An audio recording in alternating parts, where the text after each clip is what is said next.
Good morning, good evening, good afternoon, everybody. This is Robin Ayoub from the Localization Fireside Chat, and welcome to another conversation.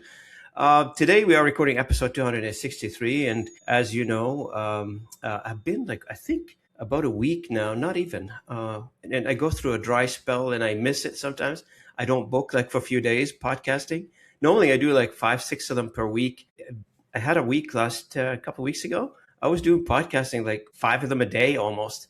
But now I went through a few days with no podcasting. I feel like rusty a little bit. So sorry, Jennifer. We're gonna have to get used to this again. It's like riding a bicycle. Somebody told me. So let's. My guest today has spent 3 decades helping leaders in organizations not just survive transformation, but come out on the other side with stronger teams and clearer vision. She's coached more than 300 individual leaders, shaped the leadership culture at companies like Airbnb, LinkedIn, during some of their most explosive growth periods, and built frameworks that work in the messy real world conditions, which we all know about and we're all familiar with. Not everything is rosy from the outside. Trust me, once you get into the boardroom, it's not as rosy. From the outside, maybe from the press release, it looks okay. But once, for those who are on the inside of these conversations, they know the real work, they know the real conversation. And that's what my guest, Jennifer Selby Long, has been doing and is doing continuously doing now and has done it before. And she's taken all of her expertise and experience to help others not fall into the traps that people before or companies before has fell into. So I can't wait for this conversation. This is great because why? And we did a little bit of a pre-conversation here before I hit the record button on this particular episode. Our industry, the localization industry is going through a huge amount of transformation. Companies are laying off people in some cases. In most cases, people have that pessimistic look into where the revenue is coming from. How do we survive? Not everybody, but I would say some do, and trying to figure out what's next. And you see a wave of companies are trying to sell, acquisitions, people trying to buy, and a variety of ways. Companies are buying revenue, some big companies buying small companies. Of course, you've got the private equity companies are coming in and buying a few organizations in the localization industry. Without any further ado, I want to welcome my guest of honor to the conversation. So welcome, Jennifer Selby Long, to the conversation. Glad to have you with me. It's an honor, and I can't wait to have this conversation. Let's get into it.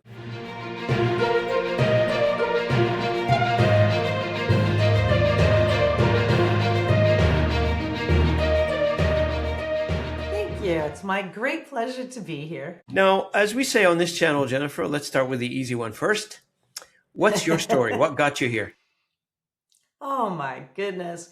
Well, what got me here today is ultimately rejection. And isn't that just the way it happens for so many people? So often, when I started my career, I worked in training and in technical training and in IT and all of these things. And I was fortunate enough to be able to get into organizational development work, which I was thrilled about because I actually have a master's degree in that, but somehow I wound up going down another path. And, no sooner did I have that job for a few years than the company relocated and I found myself needing to find some work. And I thought, oh, well, I love executive coaching the most. It was very barely an industry at the time, right? We were inventing it as we went.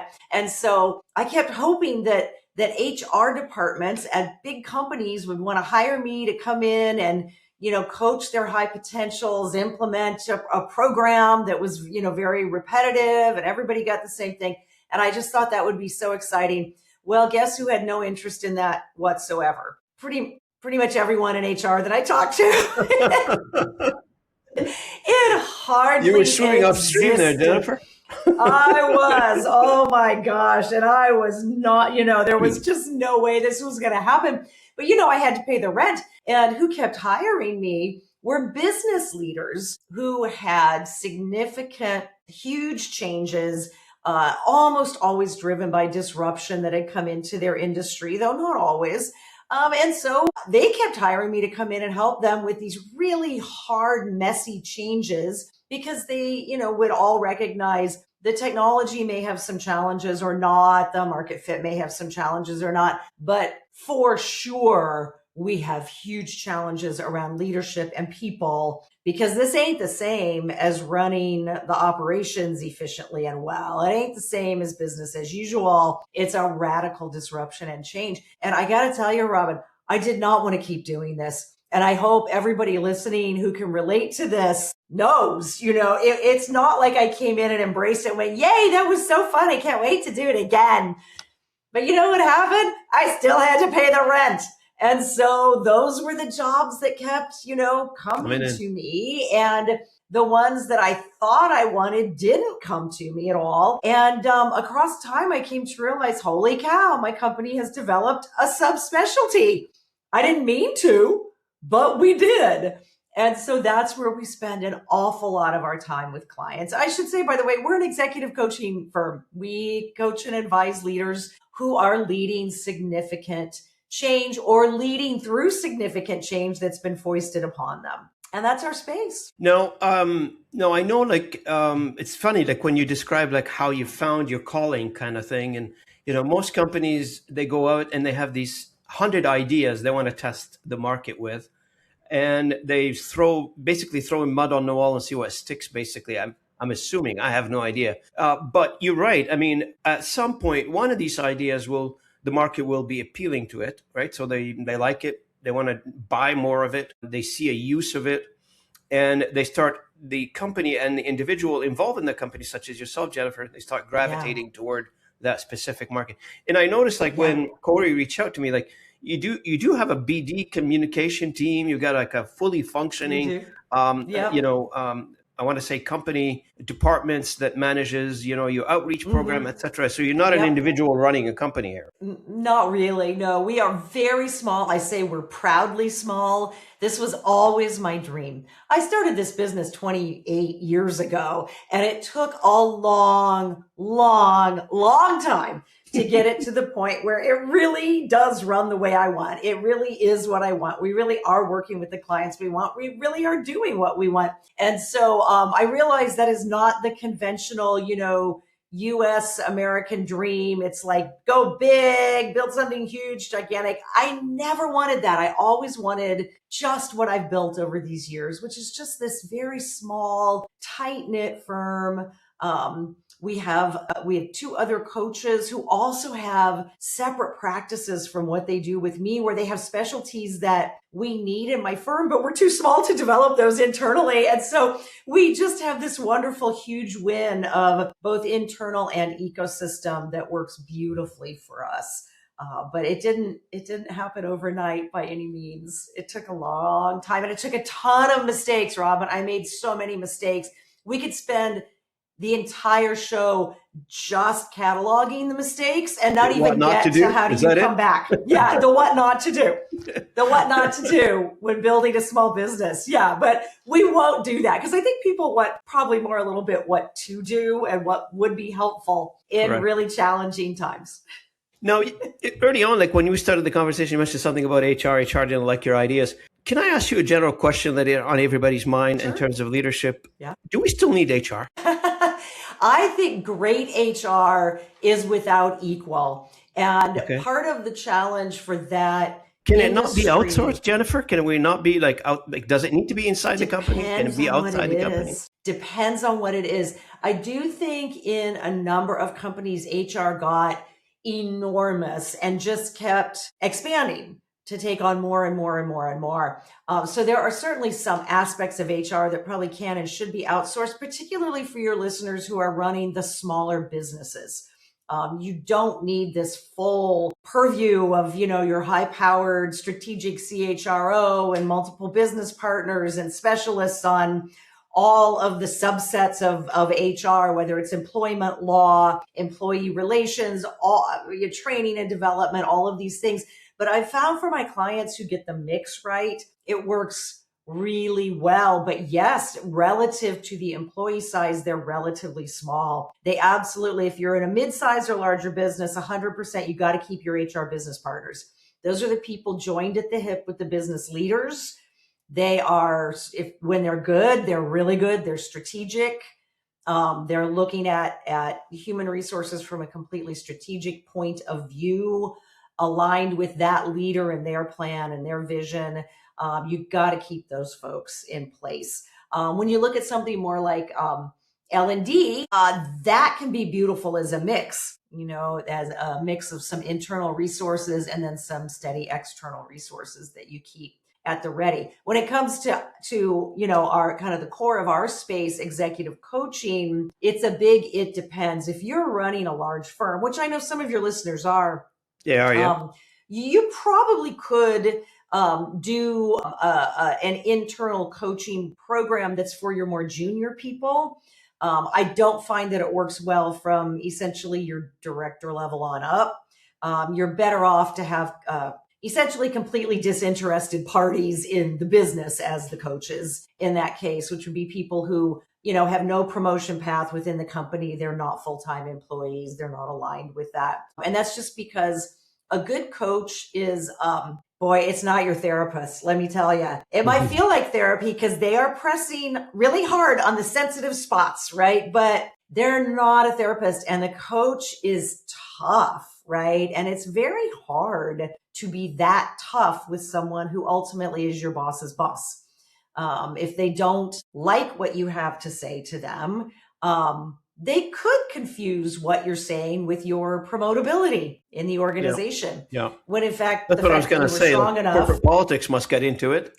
Yeah, for people trying to do coaching internally, it can. And so that's also why, by the way, I think the HR business partners are very critical. They're not doing full-blown coaching, but that is kind of, if you will, the court jester. That's, the court jester was the only one that the king would never lob the head off of, because the court jester's job was to tell the king the truth. The king knew everyone else wouldn't tell him the truth. And so the HR business partner is often well positioned to say, hey, look, boss, I know you thought you were doing the right thing there, but I got news for you. Train wreck.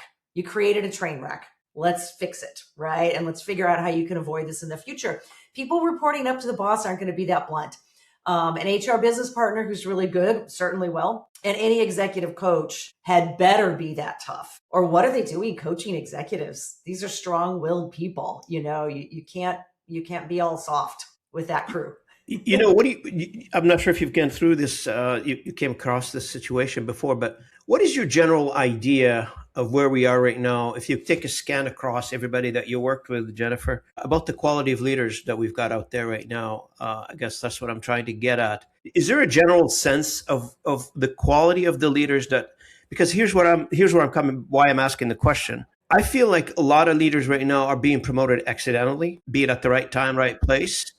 I just don't know if it's on purpose in a lot of cases. Yeah. Yes, you are the leader that you're going to take this company to the next level. I got the feeling that most leaders that I talk to, with all due respect to all of them, and most of them are my friends, it's either situational, right place, and there's nothing wrong with that. I mean, hey, we all want a bit of luck and a bit of hard work to get us to where we want to go, right? Yeah. There's nothing wrong with that. Yeah. But that speaks to the more we need to realize that we need coaching to get us to the next level. So accidents got you to where you are, but it's not going to get you to where you're going to be, right? Well put. Some of the most common challenges that I see with the state of leadership today, one of them does pertain to that. We're in San Francisco in the Bay Area. So, 30 plus years of my career, I've been connected to Silicon Valley in one way or another. And so probably the most common one we see is the most technically astute person gets promoted to be a manager. And as a first-time manager, I'm sure many listeners can relate to this. The first time you were promoted to manager, it's actually a complete and total career change, but nobody tells you. Yeah, nobody. They just tell you got promoted in the same career, but you didn't. You completely changed careers. And at some point, you wake up in the middle of the night in a cold sweat going, we're in trouble on this deliverable. 3 of my people couldn't do it, or couldn't do it right, or didn't have enough time. Up to work. Or didn't show up to work. And I personally can't jump in and do it. Like, it's too much. And it's this total panic, right? And so I think it's just horrible what we do to people when we promote them the first time, because that's the first place where I think a company really should be providing training. And if you're small, I understand a lot of your listeners are also leading smaller, more agile firms. Hey, make sure there's some mentoring. Make sure you let this person know this is like a career change here. This is radically different. And make sure that you're talking to your top people. In the case of Silicon Valley, that's like your top engineers, about what's so different about being on a leadership path versus a technical or professional path. Because you can progress in your career beautifully without ever becoming a leader. And if the tasks associated with being a leader don't appeal to you, it's not going to change when you become a leader. And Robin, I think of this genius that I coached a while back. Oh my word, this man, Rich, holy cow. He was the most highly respected engineer in the most highly respected networking company in the world at the time. And he had become a director, which in their hierarchy was like 3 promotions up into management. And so his boss said, he's vital to the company. He holds the patents on our most lucrative products. He's so brilliant. I just don't think he's happy and I want to make him happy. And I'm like, well, that's different. We don't usually get that as a request for coaching. Like, just tell me how to make this person happy. Go get to know him and tell me how to make him happy. Usually the client's working toward a particular goal. Their boss agrees with the goal. It's behavioral. We're going to measure progress. People around them are going to give feedback. This was just like, tell me what'll make him happy. Tell me what'll make him happy. Okay. And so I gathered some data, and you have never seen a worse report of leadership. When I looked through my notes, I had 1 page of compliments and like 15 pages of criticisms, all of which were wrapped around Rich is such a brilliant engineer. I love being in the same room with him. I love learning from him, which was usually followed by and nothing else. Like there's nothing That's else. it. So I There's a dot sat after down that with him one. and yeah, that was it. So I sat down with Rich and I said, hey, look, I want to warn you, there's some tough stuff in here. And he read through it and said, I agree, that's all true. And I went, what? And he said, when they promoted me to manager, I thought it meant that I would get to mentor more junior engineers more, which is the thing I love more than anything, sitting down and problem solving with them and developing their skills.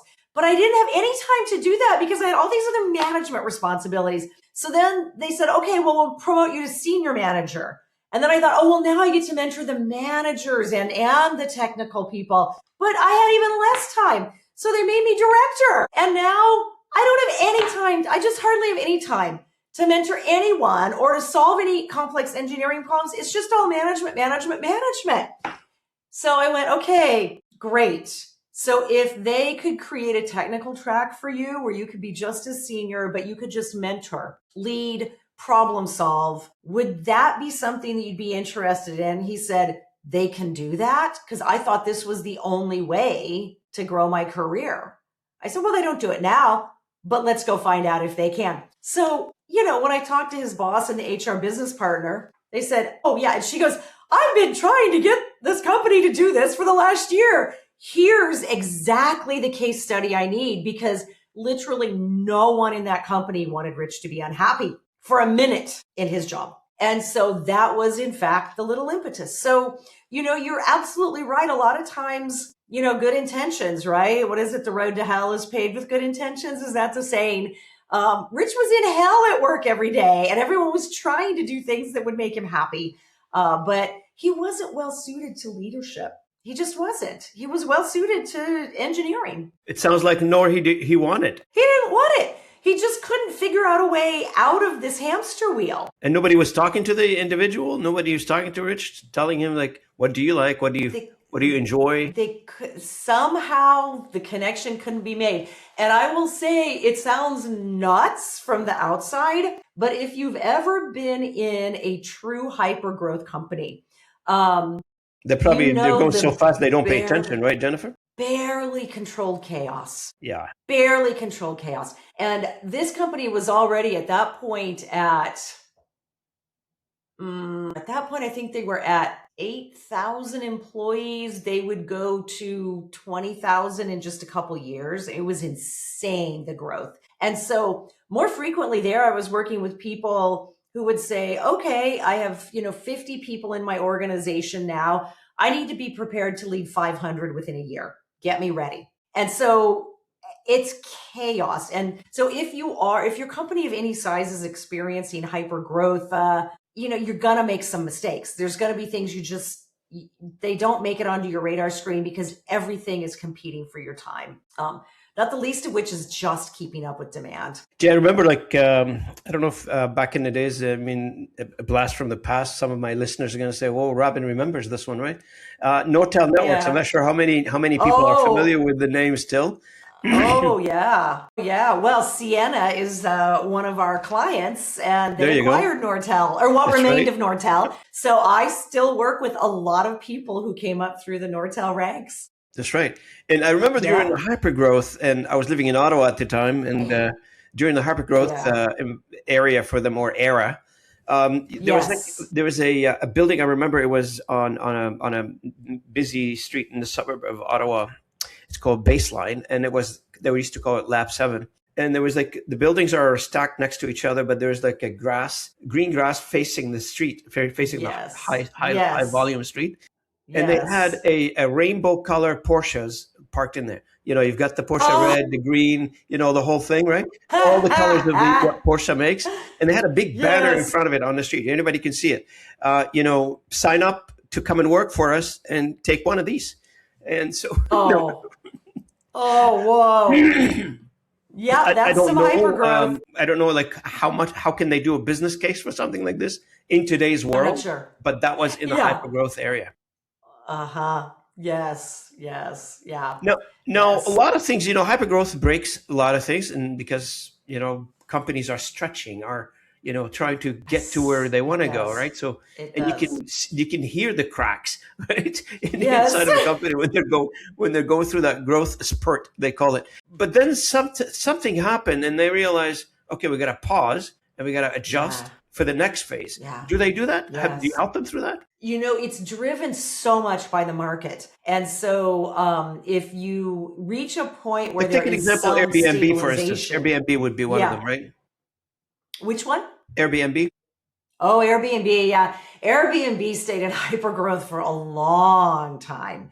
And I think their first pause really was the pandemic. And that was both a pause and a moment when their CEO had to make a large number of major business decisions in very, very short order. But prior to that time, no, there was no pause. It was just scale as fast as you can while stabilizing the operations that you have. Yeah, no pause at all. And again, we all hope there will be a pause, but it's driven so much by the market. And so for that reason, I do often try to do mini pauses with client groups where at the very least the leaders are getting together away from the office. I don't care where it is. It can be somebody else's office for all I care, but it better not be yours. And we're getting together for a couple of days to step back. These you might think of these as strategy sessions. You might think of them as team development. You might think of them as retreats. I don't care. But it is time together to step back from the demands of the day-to-day business and just saying, hey, on what do we need to absolutely reset? Because it's going to have to be focused. At this pace, we can't improve everything, right? We just So I can't can't. help but ask now, Yeah. during the growth period, obviously they need some help, but Airbnb, everybody knows now, they're facing some regulatory Yeah, headwinds they in a are. variety of places. Do you help Yes, them they through sure that are. phase too, or no? I did not help Airbnb through that phase. No, my clients there left kind of in that Yeah, era. Well, an awful lot of stock options of course, they got matured were and the people cashed out. fully vested. Yeah, fully vested by the time the very delayed IPO came along. So an awful lot of my leaders had moved on by then. And you also worked for LinkedIn, right? I'm assuming Yeah, I did a you helped lot of work LinkedIn with as well. LinkedIn. What was it like? Yeah. Oh my gosh. LinkedIn was so exciting. Visually, nearly everyone was on one campus in Mountain View, California. And so to go in, I was probably on site with them a day, sometimes 2 days a week. And you would see more buildings sprouting up. You would see them being built, and The then you campus would is see growing. like, yeah, because the business was growing so fast, they couldn't hire fast enough. And so it was tremendously exciting. And they were, at that point in time, I was working with their technology organization and with IT, and they were looking to mature the function because they had built it to be highly responsive. It's about the only place I had worked with in all those years where IT was truly loved by the people in the company, whether it was leaders or employees.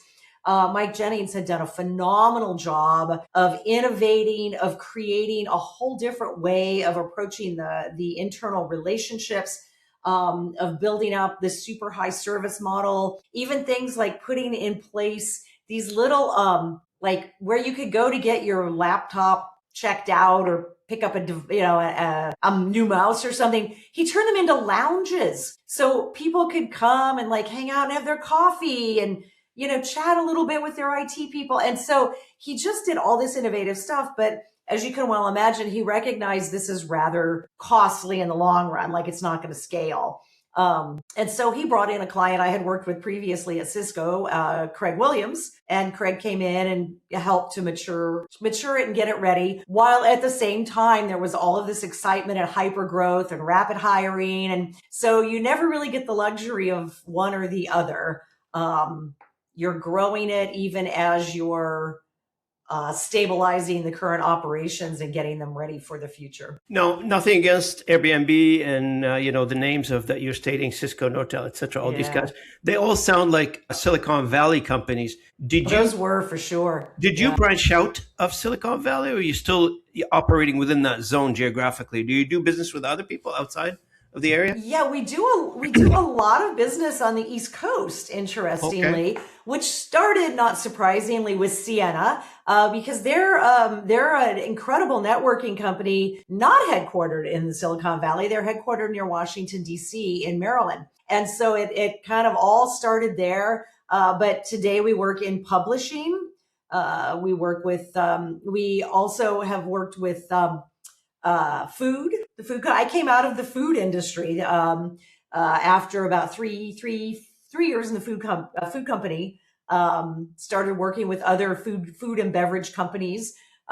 Worked with an alcoholic beverage company. That was very interesting because I had never known until we worked with that industry how many little tiny regulations there are around alcohol that go all the way down to the county and sometimes the city level. So talk about an operational challenge. If you get it wrong, you're breaking the law. And so their ops teams were just absolutely top notch there to make sure that the company was fully compliant in every way. So, you learn, yeah, we're executive coaches, but we learn about a lot of different businesses and industries because I have never felt that a coach should just know coaching or just know leadership. You have to understand the context and the pressures that are unique to what your leaders are facing. Now, I'm not sure, like through the evolution of your company, I know you've been around doing this business for 30 years. So I am assuming the ICP, your ideal customer profile, has shifted or evolved over time. So what does your ideal customer profile look today, for instance? Today, our ideal customer is a business leader, not necessarily the person leading the entire company if the company is large, but definitely the person leading the entire company if the company is small to mid-size. We're not real fussy about the size of the company because the challenges of leadership are what they are. And we like to get to know the company and the industry that they're in pretty well. So we don't necessarily exclude any particular, company size, but we do work entirely with business leaders at this point. Our business leaders are either people who came up through technology and they're leading a technical function, or they're leading a function that sort of spans business and technology, specifically CISOs. Cybersecurity is a risk management function, which is kind of Office of the General Counsel, but it's highly technical. So it's also kind of engine IT. So we have a lot of leaders who have kind of have a foot in both camps by the nature of what they do. And we, we have business leaders, right? They're business leaders. And in our cases, the business leaders all found themselves working with us because they met us through technology leaders, because these business leaders recognized, I can either lead transformation that's driven by AI, or I can get caught up in it. And I think I'd rather lead it. And so they started talking with their technology leaders and wound up working with us. By the way, it's insanely powerful in your company if you have both technical and business leaders. Get those people partnering together on change, because the technical people will understand the technology driven change better. And the business people are the ones who have the credibility with the other business leaders to say, look, this one's worth the risk. This one's worth pursuing. Without that business person completely sponsoring it, it's very hard, very, very hard And I'm to get assuming, through. and I'm assuming leaders that they have well-rounded knowledge nowadays. It can't be siloed in. That's not my Yes. specialty kind of thing. They need to have a Oh, bit of knowledge about everything, I'm assuming. yeah. Yeah. And certainly, when we get hit with massive disruption that comes from outside, which certainly AI is doing, the instinctive first reaction is sort of crawl into a ball and go, can I go Yeah, back to find a my corner. specialty now? Yeah. Can I get in the fetal position under my desk? Where is my comfort zone here? And you don't have one yet. So it's tough. It's definitely, it can be supremely challenging when you get hit with that. But you're 100% right, Robin, which is that we have to stretch out into those discomfort zones, which usually today involve technology. I used to work with a ton of business leaders in technical companies. Makes sense, right? Given where I'm located. The changes, the disruptions, the huge transformations that we worked on were nearly always driven by the market itself, by demand. Today, I'm seeing it's nearly always driven by technology, right? It's driven by AI.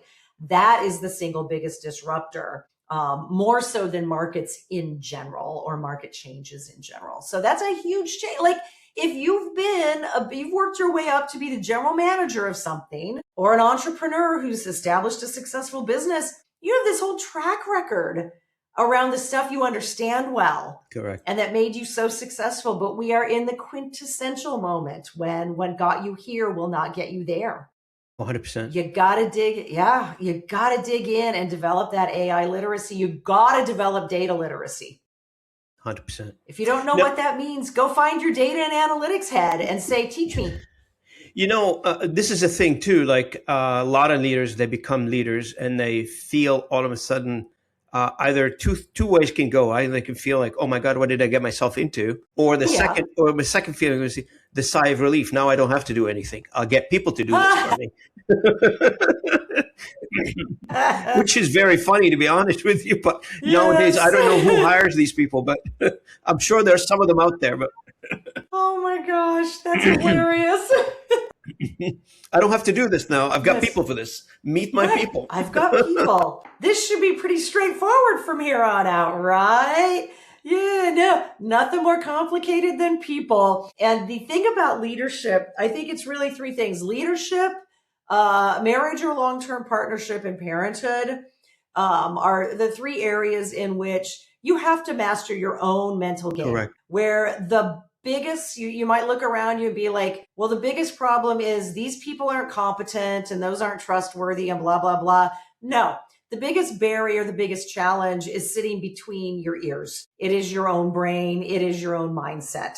It is your own relationship to change. It is No, your own mental command. it's like a mindset that has to shift immediately. Yes. You, and a lot of people, they say, leaders need to stay at 100,000 foot level when it comes down to managing the business, but that's not true, because if you are so much in the cloud, you are running a cloud-based company. I don't know what's gonna happen with that one.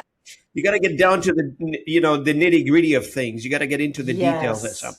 Yes. Yeah, absolutely. Absolutely. And the strongest leaders do that context shifting frequently. 100%. Frequently. Now, I will say, with the leaders that we've worked with over the years, The more frequent challenge I find is not quite as dramatic as, 100,000 feet in the weeds. It's that when we move up, our mind takes some to catch up with the external environment. And so the most common challenge I find in that regard at Mhm. every level is people are still doing a little bit of their team's jobs. They're still doing a little bit of the job they used to do, and Is that like a not transition, recognizing Jennifer, it or is it enough. just habit?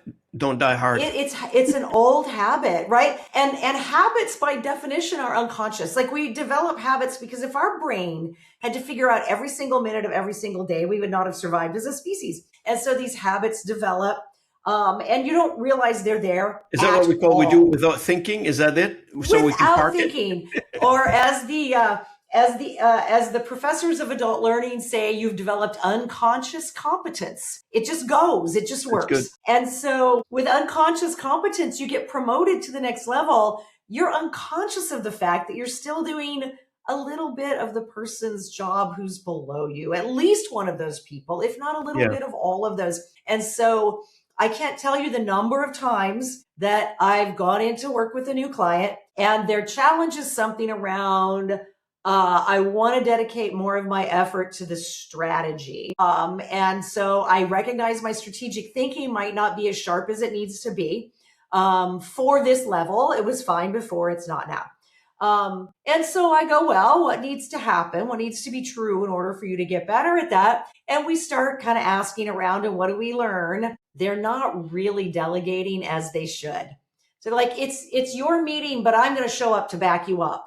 Well, no, if you show up to back them up, it's not their meeting. And so, of course, you have no time because you're too involved, right? You're much too involved. That I find is the much more common challenge than leaders getting so removed. Now, once you get to your very senior most level, for the senior leaders listening to this, I want to tell you, you are not hearing the truth. You are not hearing the whole truth, because there is massive disincentive for the people in your organization to give you the full, blunt, unvarnished truth. Some leaders and my audience, and I love you guys all and I respect you, Yeah, but some leaders, they only hire a yes man or a yes woman or whatever, right. yes individuals, Yes, people who matches their yes, personality to continue, like, yes, you're yes, doing it great. And yes. then all of a sudden we all Remember, drive off the cliff in the same minivan. in the same minivan. Yeah, absolutely. Absolutely. It's Dr. Evil and Mini Me. And so with clients who have hired a lot of mini me's, that'll become a little running joke in our coaching, and some of them will keep a little photo of Dr. Evil nearby to remind them, stop I hiring just mini remembered the me's. movie. I'm laughing about the movie now. Mike Myers. Oh my goodness. Mike Myers as Dr. Evil, right? And so stop hiring mini-me's. And again, this is habit. This is unconscious, right? If I see myself as a leader and I want to hire someone who I think could be my successor, my unconscious habit will be, I need to hire someone who's just like me, and I'll do it, right? But that may or may not be what's needed for the future. You might need someone very different from you for the future. You might be the one that got it this far, but for you to do your next thing, you need someone very different to take it to the next level. Now, let's talk a little bit about what happened post acquisition. And I know you've been involved in some of those Yeah, discussions, post acquisition and yeah, integration, and making sure that everybody's yeah, streamlined. And there are several models of acquisition, yeah, specifically around yeah, if another company within the same industry buy another company. yeah, yeah, That would be probably, it's the same industry. People yeah, know each other a little bit. They know the industry, etc. Where I yes, found it a little bit disturbing, not disturbing. I mean, it's just unsettling. Is when yeah, private equity rolls up and they buy a oof, yeah, company in an industry. yeah, They just read it in a book, like a user manual, with all due respect to all the private equities out yes, there, and they yeah, don't know much about it other than just did some research, hired a yeah, consulting company, gave them some information. It's a good yeah, buy. Let's buy it. yeah, And then yeah. they come in and they bring what we call, there's a nickname for that in the market out there. We call him the suit The CEO. suits, yes, the He suit comes in, CEO. no idea about the industry, no idea about anything. They're just Right. reading financial statements, and they start, Yeah. selling the company for parts, for that matter. So, Yes, yes, not to yes. dump on things, but Yeah, that integration, that seamless integration. Otherwise, why, if yeah. it doesn't go well, why are you wasting your money Yeah, yeah, in yeah, yeah, buying a company, yeah. right? So, from your experience, how did that Exactly. work? Yeah, yeah. So I can tell you this because what we We help leaders build very strong, enduring, lasting companies.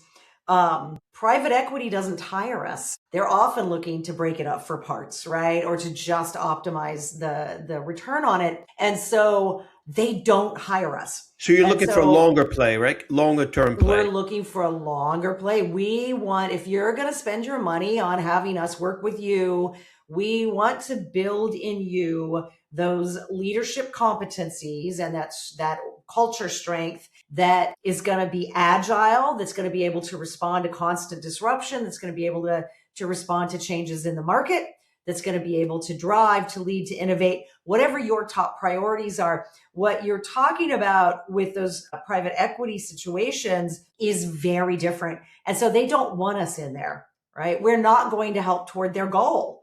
Will somewhat hinder it, actually. And so we don't work with that environment. And I would say, I'm familiar with many, many, many of those through conversations. I'm assuming you are. And your options are extremely limited if you are working in an organization like that. They really are. They really So are. integration, Yeah. Jennifer, as somebody else was telling me the other day, is it logistical problem or is it a more of a leadership problem? Like, are we putting HR to HR, finance to finance? Is this what we're doing, or is it Yeah. more of a leader? Yeah. I think the logistical problems are always manageable. Acquisitions have been done so many times before. You probably have some people right there in Well, I'm one sure of the two there's a white companies who've paper on done a anything really number of them. nowadays. There's a white paper on everything, right? There were a couple of the HR people I knew at Cisco. Cisco did so many integrations over about a decade. A couple of their former HR people said, screw it, we're starting our own firm. And that's all they consulted on was, the logistics of how do you map HR to HR, eng to eng, finance to finance.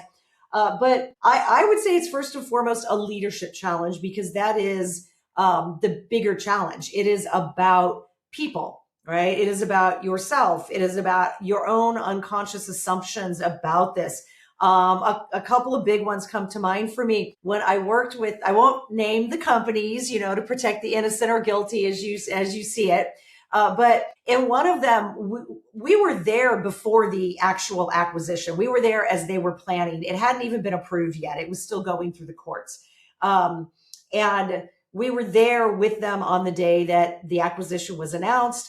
I happened to be sitting with the sales SVP and his team when it was announced. And a couple of the guys on the team went, yes, we won, because the judge had declared that this could not be a merger, that this particular company had to acquire the other one. That was the only way it was going to be allowed. The first thing these guys say is, we win. Yes, we won.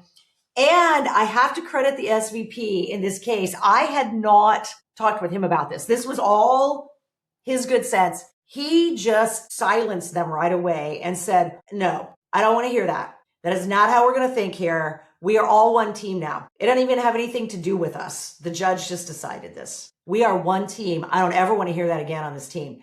You could have heard a pin drop. That sounds like a cultural alignment. That sounds like a cultural alignment, doesn't it? It was his personal first stake in the ground around cultural alignment, that we're all one team. Nobody won. This was just a legal verdict, right? And so I give him a lot of credit. But the other pieces, the other, large acquisition that comes to mind for me was one in which, the CEO and his direct team came into another large department, right?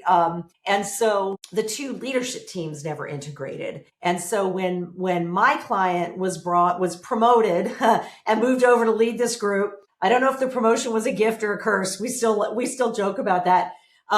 What he came into was an organization that was so far behind because the leadership team kept giving differing direction, that they had to scrap the product they'd worked on for the last 15 months. Can you imagine? Wow, 15 months and they have to scrap it? 15 months and they have to scrap it. How would you feel if your work product that you slaved over for that long got put in the bin? I'd walk out. Exactly. They had high attrition. They had angry employees. I'm not tying my career to a failed product. Out. Right. They had people kind of dialing it in for work.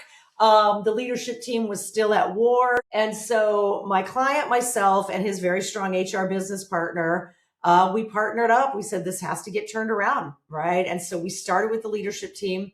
And I coached each of them individually, but also we worked with the leadership team.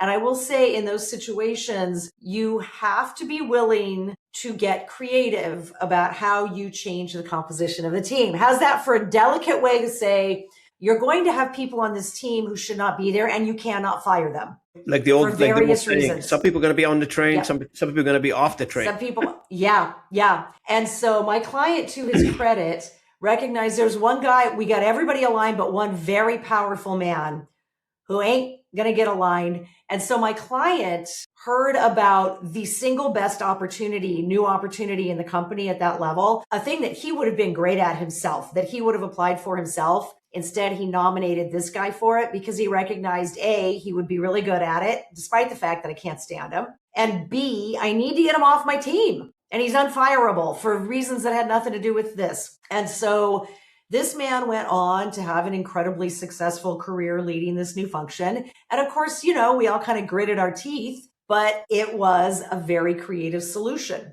It's a very idealized world if you're thinking, oh, well, I'll just get rid of the troublemakers, because it doesn't necessarily work that way. Well, it's not that. It's just the other part of it is these people that they probably, if you ever think about getting rid of them, maybe they hold a patent for something and you can't get rid of them. Exactly. Maybe they do own, I don't know, shares in the company. You can't get rid of them either. So it's not like we wouldn't be having this conversation if they were like terminatable, I want to say.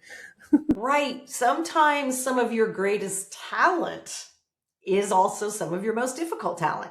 Right? 100%. You really wish they weren't difficult to manage or lead, or that they weren't so talented, because then it would be easy. I mean, we were just talking earlier about that genius of an engineer at a telecom company. I mean, totally. What would you do with that? Oh, what a doll. I mean, this guy, everyone wanted this guy to be happy. Not difficult talent at all, but super low performing as a director, right? What the heck do we do with him? Yeah. My audience, if you don't mind, Jennifer, just shifting a little bit to the localization angle, I guess, or the lens for this conversation. They run companies across multiple demographics, multiple countries. Some companies, they operate in 50, 60 countries. Some of them operate in 5, whatever. Very seldomly you would see a company in the language industry operating in a single country. They have either staff or they have offices. They've got processing centers, variety of things in a variety of different locations around the world. How do you manage that conversation when it comes to not just a North American or US or Canadian conversation, but more of a, now we're entering into a different dialogue with different, I want to say tradition, etc. So how do you manage that? Like somebody in the US, for instance, have offices in China, they've got offices in India, they've got offices in Eastern Europe, etc. Yes. How do you manage that? Is there a consideration for the culture in that discussion? If you don't consider cultures in your discussion, you're sunk. And you really, really must consider cultures. And again, once again, I would say that the biggest gap sits between our two ears, in that we all have a gazillion unconscious habits that come out of just where we grew up and where we live, and that drive what we do. And so it is quite important to question, I would say, first and foremost, what assumptions are you making about the countries in which you're doing business? And test those. Are they true? Are they not true?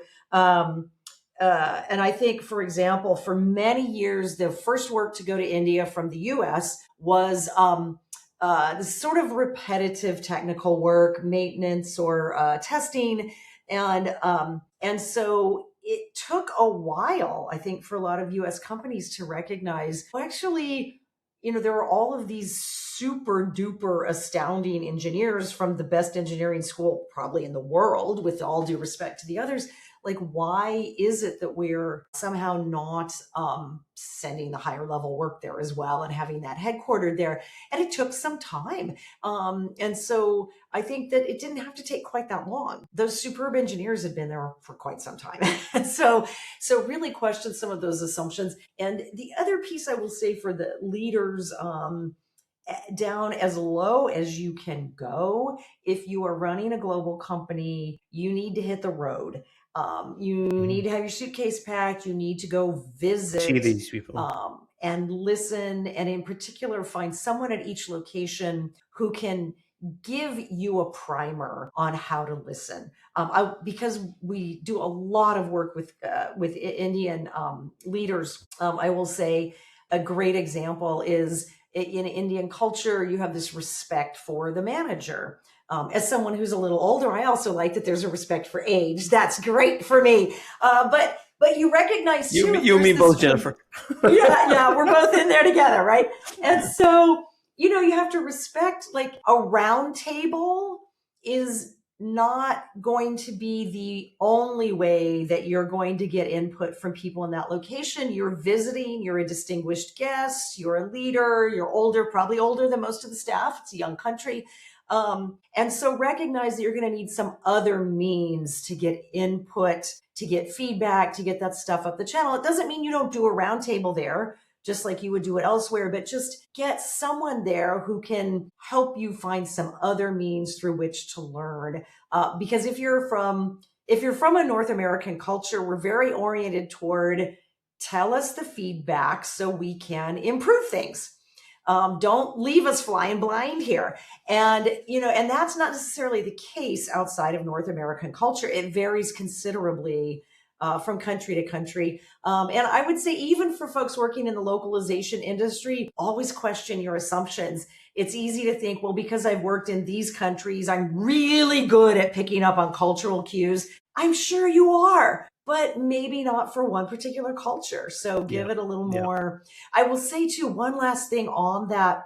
We do a lot of work around personality type, temperament, those things that people have in common. And so, a lot of times I find when US based companies in particular go to other countries, we can kind of over rotate toward we're adapting to the culture. It's like, how about adapting to the individuals and their personalities? Because they're as varied in that culture as they are in your own. And so people get really frustrated when they see themselves stereotyped as, oh gosh, Latvian. Latvians are this way, right? I just was on a podcast with a Latvian podcaster. And it's like, sure, there are cultural norms in Latvia, but there's a variety of personalities too. So like everywhere else in the world, surprise, surprise, right? Surprise, surprise, surprise, surprise. So for those, organizations that administer personality related instruments around the world, they find freakishly similar distributions around different cultures. So find those things that you have in common with someone across those cultures and don't think it's just like about adapting to the culture. Now, I know I'm cognizant of the time here and I can continue this conversation for a couple of hours, but it's so enjoyable to be and refreshing to be talking to somebody who knows what they're talking about in this domain. And obviously with your expertise and your background, you've done it multiple times, and a breath of fresh air, to be honest with you, to be having this conversation. Thank you. I just want to make sure, like from my personal perspective on things, I was a corporate employee and I left in November last year, and I started my own. I started a company called N49 Networks, and part of that is the podcast that I've been running for 3 years now. And N49 Networks provides fractional leadership for companies who cannot afford a full-time leader to come on board. And those are for the startups, the mid-size, and the small companies that they require that extra advice or expertise, I would say. Now, I've been at it now, 8 months now?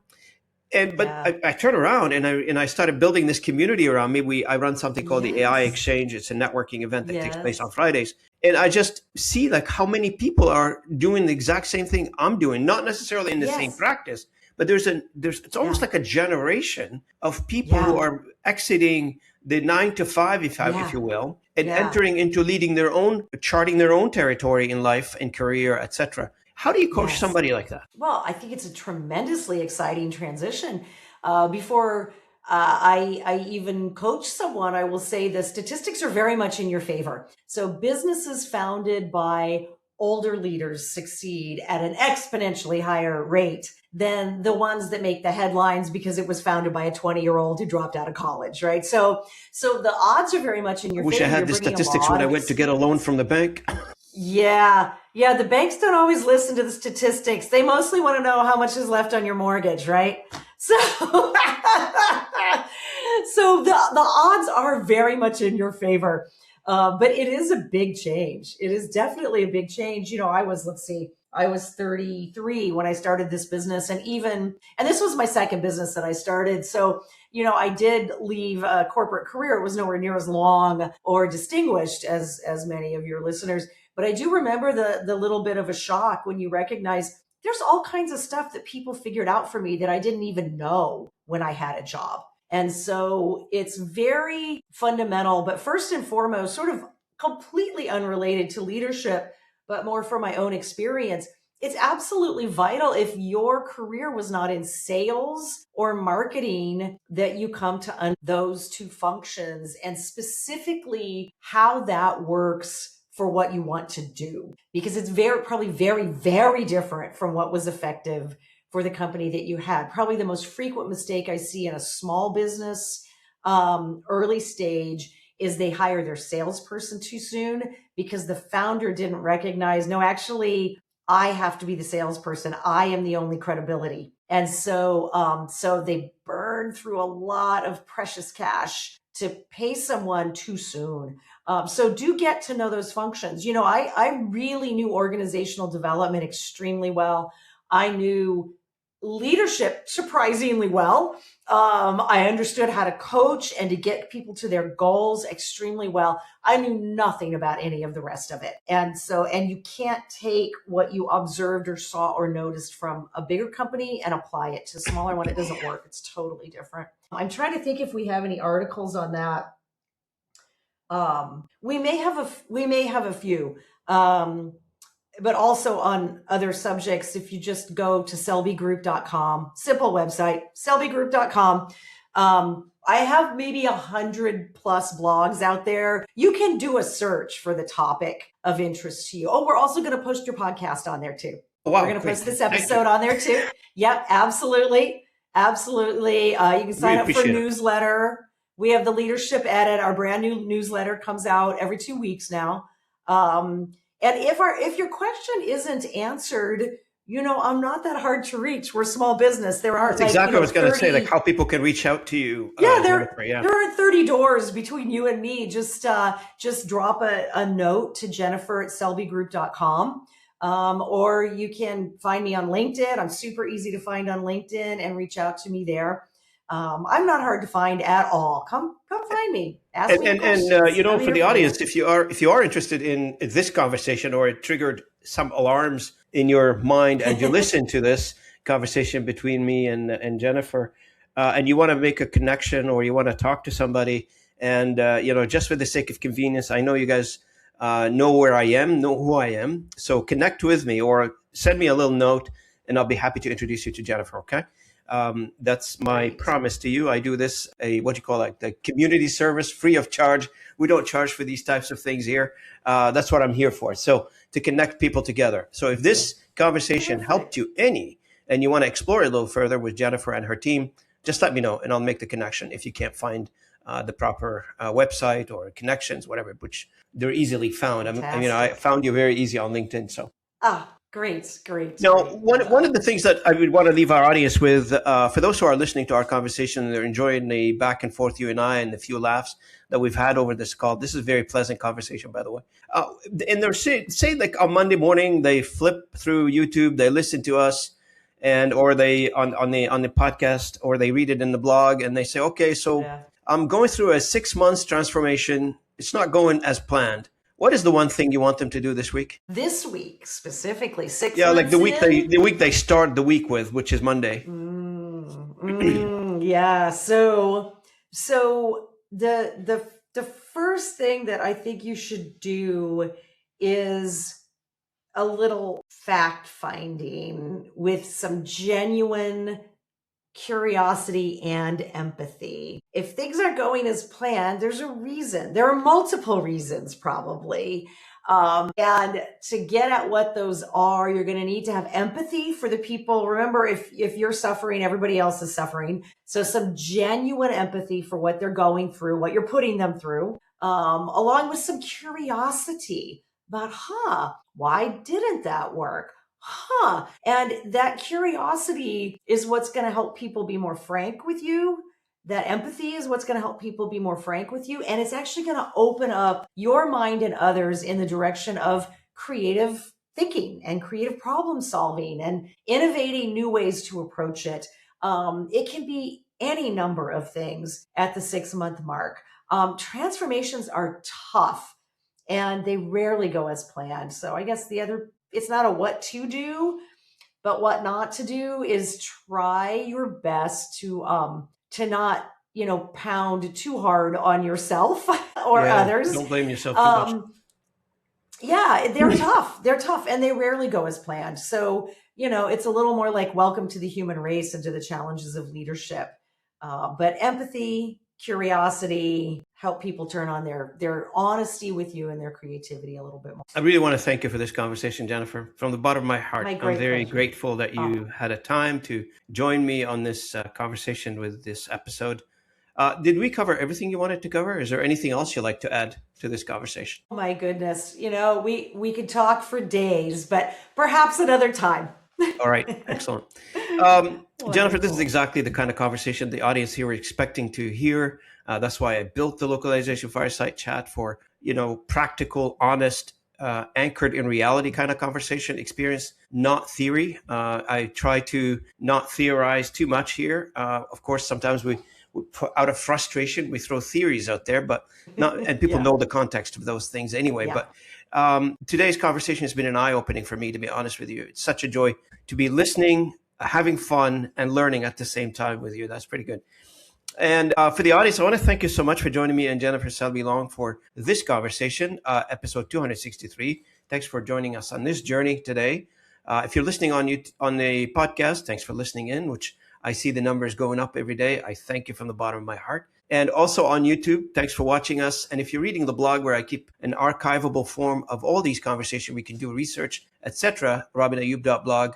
Thanks for making us last month. It was 650% growth on the blog. So I really appreciate it. Thank you so much. I'm so grateful for that. The other thing too is I want to alert you, the audience too. Don't forget the PWA app. That's an app that you can download now. You put it on your mobile phone, so you don't have to search for the content. All the content is one place, searchable. You can listen to it, you can read it, you can watch it, etc. It's all on the same place. Because I heard somebody was telling me that we can't find you, Robin. How can you not find me? It's crazy. Yeah. So for that, I solved that There's problem. So much out there. Way to go. So from me and Jennifer Selby Long, thank you so much for joining me on this recording, and I'll see you guys at the next episode. Really glad to have you. Appreciate it.